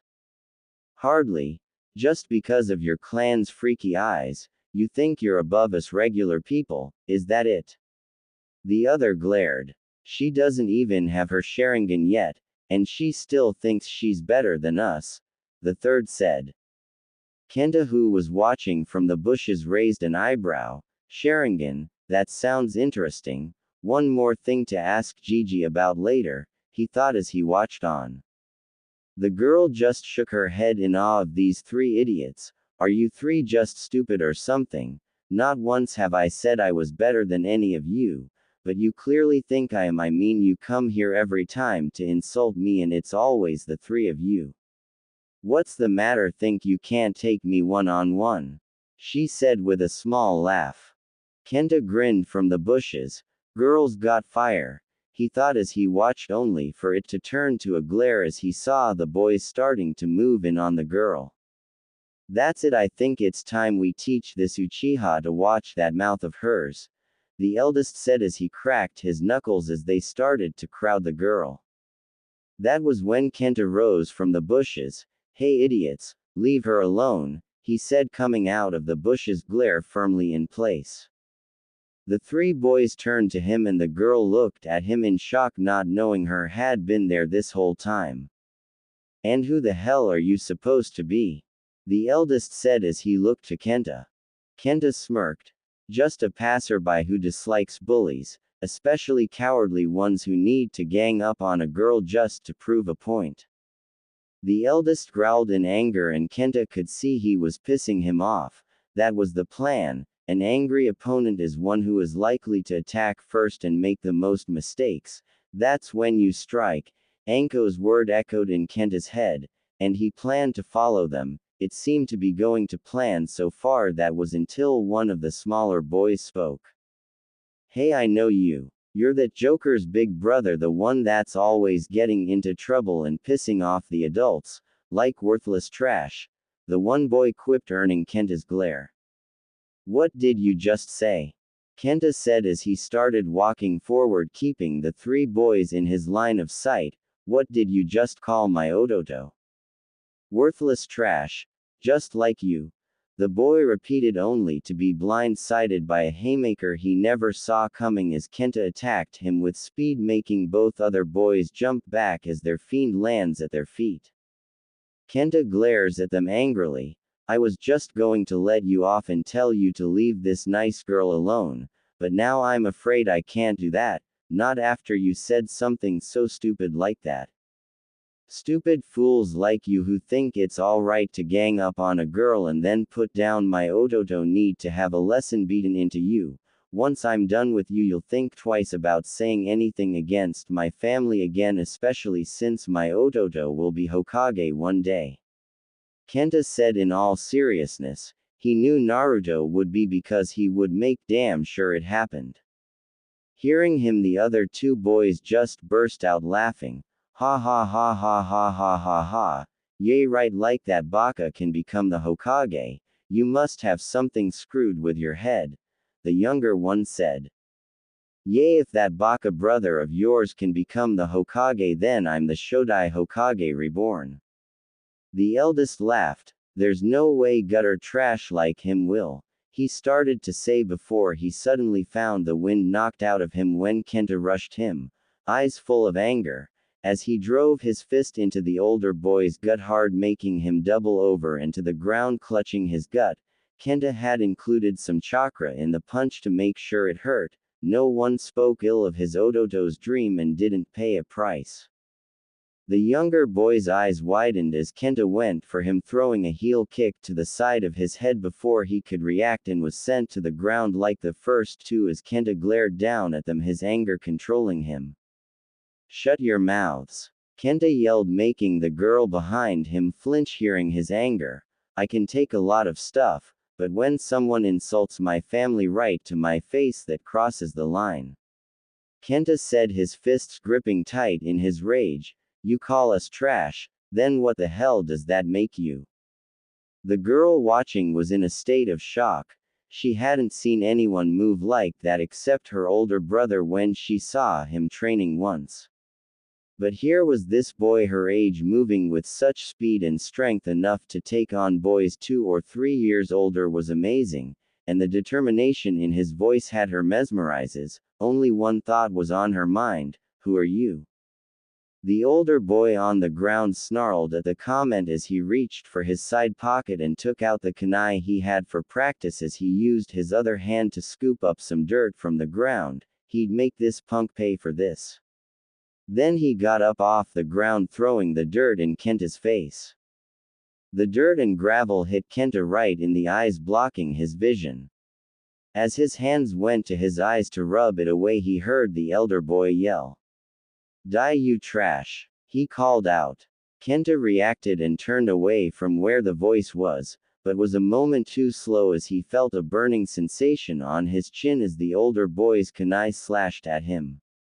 Feeling the burn, Kenta reacted and reached out, grabbing the older boy's hand and pulling him off balance before driving his knee into the boy's gut as he twisted his hand, making him yelp and drop the kunai before falling to the ground, clutching his wrist into his gut in pain. Kenta wiped the dirt out of his eyes as he squinted just in time to see the first boy coming at him with a rock. Kenta just went low to dodge it before bringing his fist up in an uppercut into the boy's chin, knocking him flat on the ground as all three lay groaning.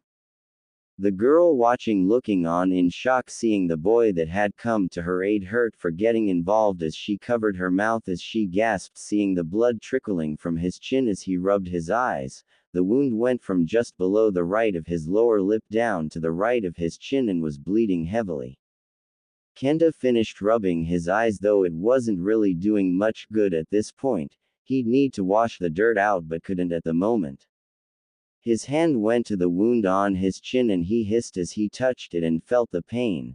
Damn it, that stings, he thought as his hand lowered to his waist and gripped the handle of his sword as he undid the magnetic clasp and pulled it from his holds as it snapped into its solid form as he held it out at his side as he turned to the eldest boy and pointed the sword to his throat, who froze seeing the blade for the first time, not having noticed it before. So you like blades, him? Well, how do you like mine? Kenta said with an evil grin on his face, a trait he'd picked up over the months after seeing Anko do it so many times. He twisted the blade slightly as it caught the light from the sun, making him look even more fearsome. The boy was shaking as Kenta started taking again. So let's get one thing straight right here and now. If I ever hear you three insulting my family or anyone else again, or if I catch you three back here annoying this girl, well, he said before leaning into the boy's ear as his grin grew more sadistic before he whispered, they won't find your bodies for months, do you catch my drift? He said as they could hear the boy gulp in fear as he stood back up and took his sword away. The boy was still shaking as Kenta grinned, boo. The boy yelped as he clambered to his feet and started to run, his two buddies running away after him, yelling as they went. Run. Get away. San was right, he and his brother are both demons. Hearing that last one, Kenta scowled but just sighed, he'd heard it all before. Turning, he went to the water's edge and splashed some water in his face to try and clean out the dirt from his eyes. The girl frowned hearing what the boys said as they ran away. If anyone's a demon around here, it's them, she thought before she went over to help the boy who had came to her aid. Are you alright? The girl asked, coming up behind him. Yay, Kenta said as he finished up. Sorry you had to see me like that. I just can't stand baka like them putting down my only family. He said as he used his sleeve to dry the water away as he turned to her with a smirk. Name's Kenta Uzumaki. The girl frowned slightly. Why was he apologizing? It was those boys who should have been apologizing, and her for letting him get hurt for standing up for her. I'm Sayaka Uchiha. She said before bowing her head. Thank you for helping me. I'm sorry you got hurt.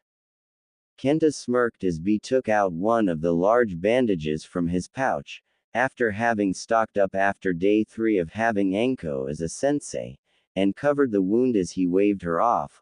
Don't worry about it, I've gotten worse in my training.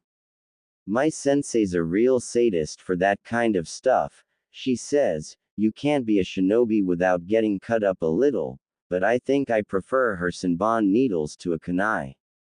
Sayaka giggled slightly hearing that. Your sensei sounds kind of scary, but still thank you. If you hadn't come by, I'm not sure what might have happened, she said, smiling slightly. Kenta nodded.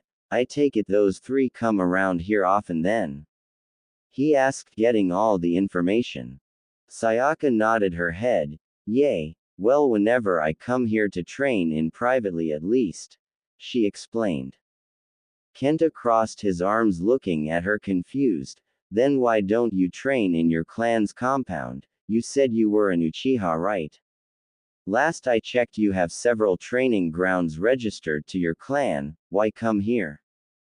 Sayaka seemed to frown when she was called an Uchiha, but nodded. That's true, but they're always in use by others in my clan, and my eldest brother is always away training with my older twin brother gone to watch him.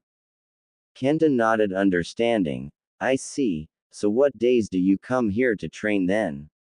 He asked, curious as to how serious she was in her training. Anko had told him about fangirls in the academy fawning over one of the boys in class and not taking their training seriously. He wanted to see if she was likely to be one or if she was going to be a real kunoichi. Sayaka frowned. This day every week, she said, sounding depressed at the fact. The rest of the time my San has me studying at home. She said, clenching her fist slightly. He doesn't want me to be a kunoichi, saying they're not important and weak. So this is the only place I can come to practice to prove him wrong. the one day a week my Ka-san was able to convince him to let me have off from studying, she said, smiling slightly when she spoke of her Ka-san. Kenta frowned slightly hearing that this was the only time she could train, and scowled hearing what her father had said. Well, I know my Kunoichi sensei who would love to have him say that to her face and see what happens. But I think I might have a solution to your problem if you're open to it. Sayaka looked hesitant for a moment, but slowly nodded, urging him to continue with his idea. Kenta smirked. How about I help you to train? We could meet up here to train on the days you can get away. Kenta offered. Don't get me wrong, while training by yourself is alright, with no one to help you, your growth will be limited. Plus it means that if those idiots come around again they won't be able to bother you. Though after my little display a few minutes ago I don't think that will be a problem. Sayaka giggled slightly hearing that last part as she started to think on his words. His logic was sound and simple, and it would be nice to have someone to train with her for a change instead of being alone. Okay. I don't see why not, she said with a small smile. Kenta smiled back. Great, I'll see you here next week then, say 9-ish. He offered. I'd stay to train now, but I only just finished my own training and I've got some errands to run before I have to meet someone. Kenta explained before pausing for a second as he turned. Plus I think it would be best if you took at least one of the days your Ka-san got you off to relax. All the training in the world won't help you if you have a mental breakdown from too much stress. Plus you're too cute to not have fun once in a while, he said while walking away. Had he been looking at her he would have noticed the small look of shock she had. Instead he just waved over his shoulder to her. Well Yane, he finished before jumping back into the trees and taking off. Sayaka just stood there watching. She had managed not to react to his last words until he was gone a few seconds, but once he was out of sight a small blush appeared on her cheeks. He thinks I'm cute, she thought as a small happy smile came to her face. Scene break. Walking into the library, Kenta couldn't help but let his eyes trail up as he walked in. The size of the place was baffling to him. He was sure that he'd need a map to navigate the place or risk getting lost in the maze that was the library. Looking to the left side of the library he could see the shinobi section that was caged off for security, and there was a joined office space with a window where the on-duty librarian sat to let people into the section. As Kenta approached the window the girl behind the glass scowled seeing him and stood up glaring at him. Get out, we don't need your kind here, she snapped at him. Kenta didn't flinch and pressed the card to the glass. I don't have time for your BS, lady. See this? It means I have written permission from Hokage-sama to use this library whenever I want.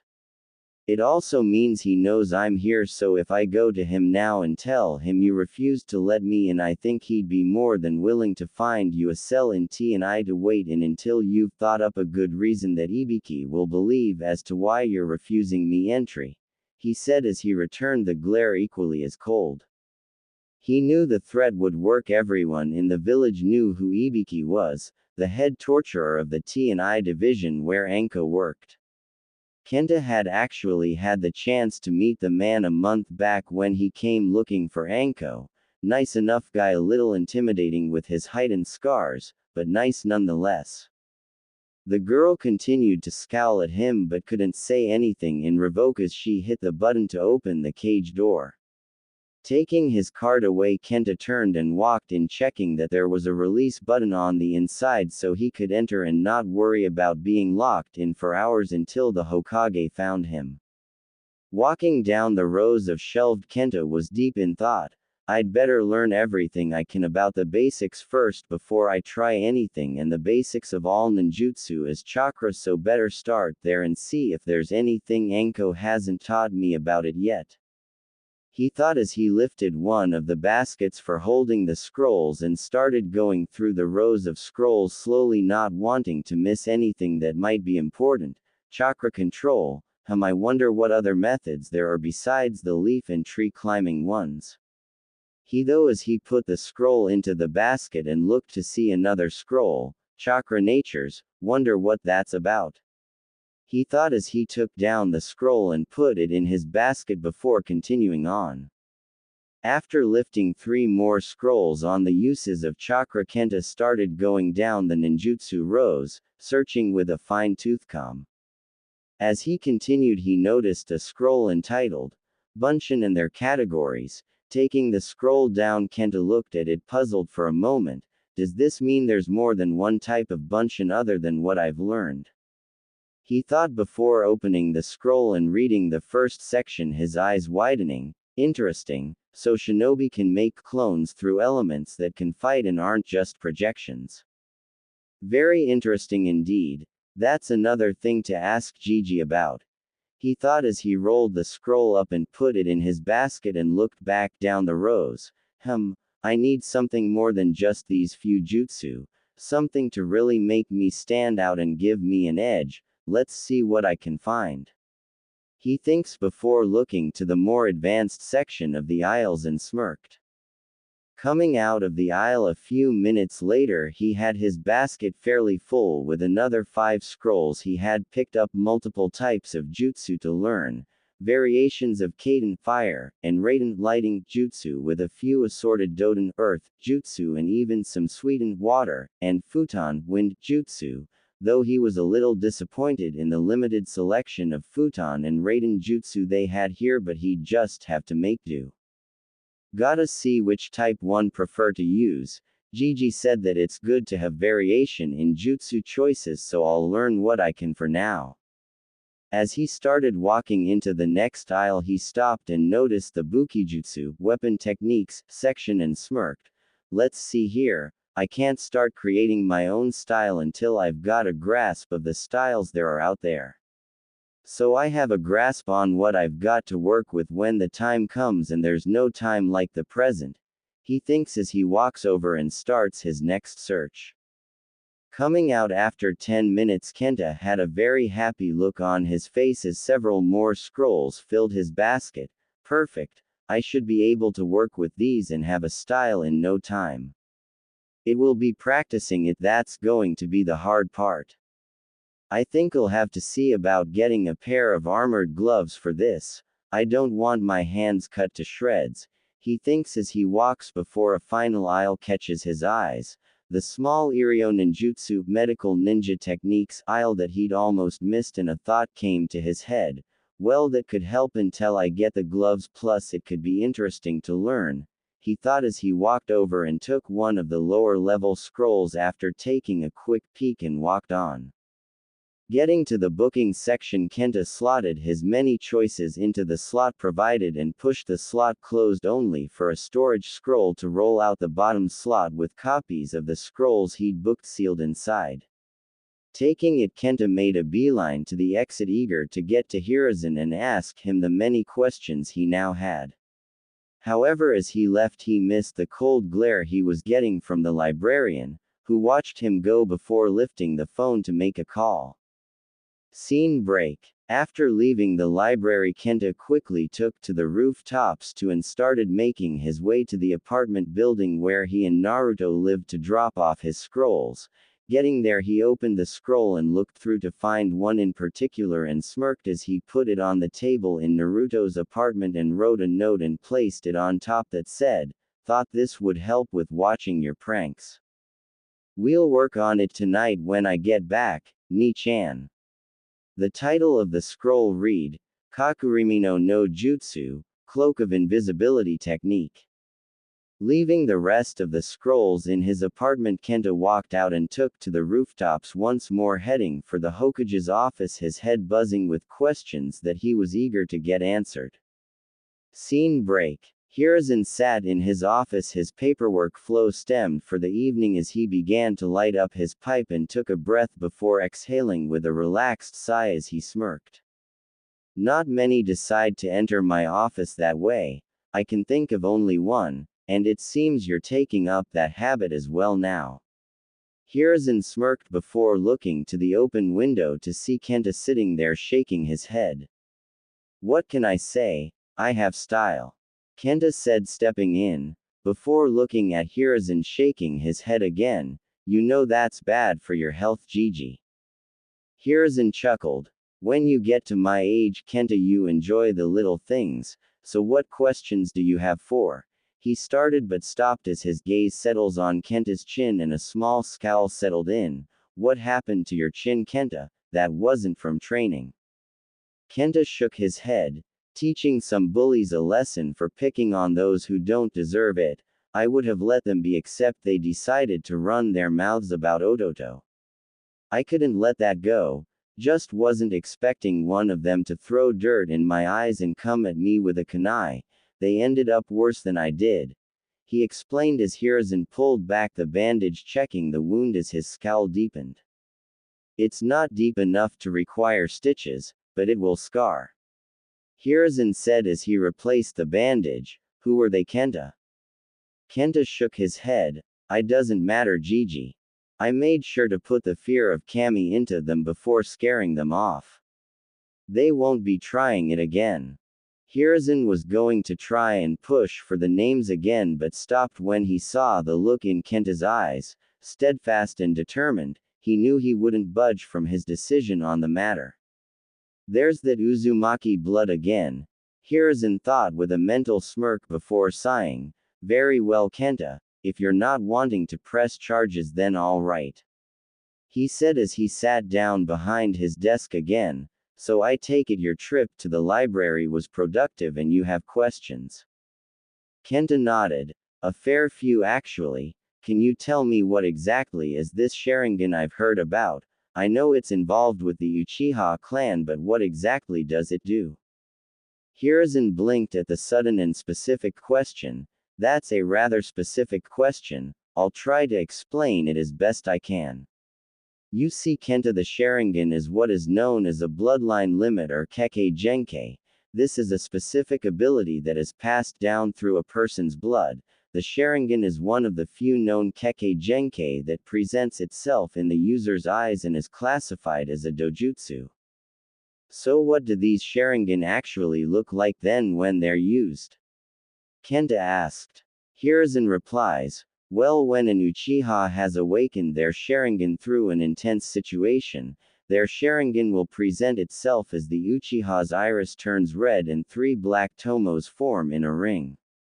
When active, it gives the Uchiha abilities that are what makes the Uchiha clan so powerful, allowing them to see chakra and detect genjutsu with ease, enhanced vision meaning they can read lips and follow extreme movements with ease, and one of the abilities that makes them envious of most shinobi, the ability to copy any ninjutsu, genjutsu, and taijutsu with near-perfect accuracy and add it to their own skill sets. So you're telling me they only have to see a jutsu with those eyes and they can copy it perfectly? Kenta said in shock, his mind racing with the possibilities of such a skill. Hiruzen nodded. Yes, as long as they can see the hand signs involved, they can copy and perform it, but do not mistake this as mastering a jutsu, Kenta. While they may be able to perform it, they will not be able to compare to one who has practiced the jutsu and mastered it. What do you mean, master it? How do you master a jutsu? Kenta asked, trying to figure out what Hiruzen meant. You practice it so long and hard that you are able to perform a jutsu with ease and without hand signs. It takes months of practice, sometimes years, to master a jutsu to that extent, and it's only by that can you truly master a jutsu. That is what I mean. Hiruzen says. Kenta nodded. I see. Even at that, the Sharingan is an extremely potent ability with that skill. Yes, it is, and that is only 3 of its abilities. Others are kept secret by the clan, but one thing that you should know is that should you ever fight one, do not look into their eyes. They have the power to trap you in a genjutsu with a single glance, and like that the fight is over before it even began. Hiruzen said. Kenta gulped slightly. That's just frightening. Not being able to fight while looking at your opponent's face would be tricky. You'd have to keep your eyes down and watch another part to determine their movements like their feet. Hiruzen smirked. Very perceptive Kenta. Yes, in fact, I believe that guy had been learning such a skill himself. He has a rival with one of the other Jonin who has an implanted Sharingan, and so in order to fight him when he uses it, he has learned to fight by watching his opponent's feet. He might teach it to you if you ask. I'll have to do that, Gigi. Just out of curiosity, what other dojutsu are there? You said there were others. Kenta asks. Hiruzen nodded. One is just a legend, but the third belongs to the next strongest clan in Konoha, the Hyuga clan, and their dojutsu, the Byakugan.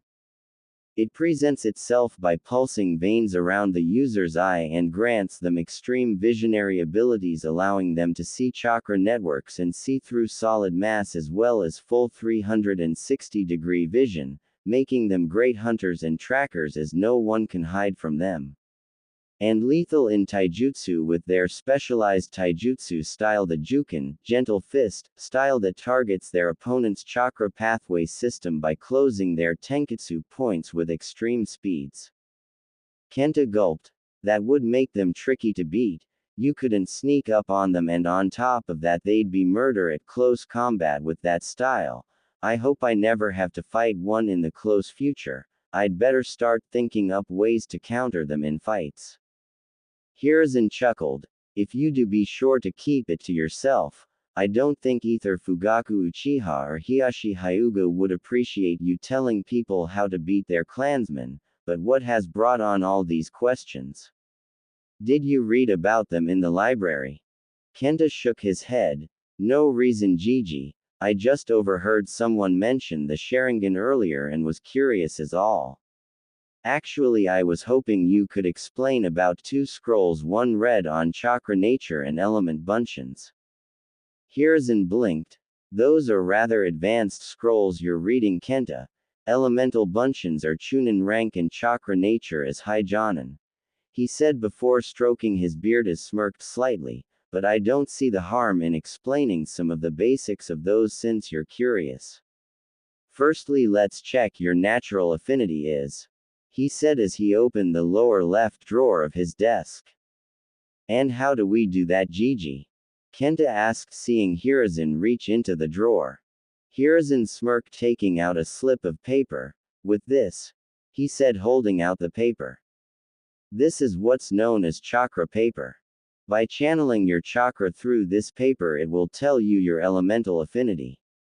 There are 5 types of chakra nature: fire, water, earth, lightning, and wind. Fire turns the paper to ash, water makes it soggy, earth turns it to dust, lightning crumples it, and wind cuts it in half. So let's see what you have.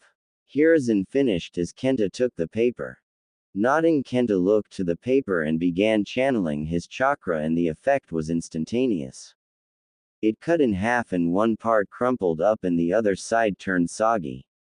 Kenta blinked in shock seeing the paper and looked to Hiruzen, who blinked in awe while he almost dropped his pipe. Well, this is certainly a rarity. 3 chakra affinities at your age. Most Jonin have 2 affinities, and 2 have 3 is quite rare. Hiruzen said, not taking his eyes off the paper. You certainly are full of surprises, just like your 2-san. Kenta couldn't help but smile slightly as he looked back to the paper. So what does this mean, Gigi? He asked, soon to be regretting that question as Hiruzen cleared his throat.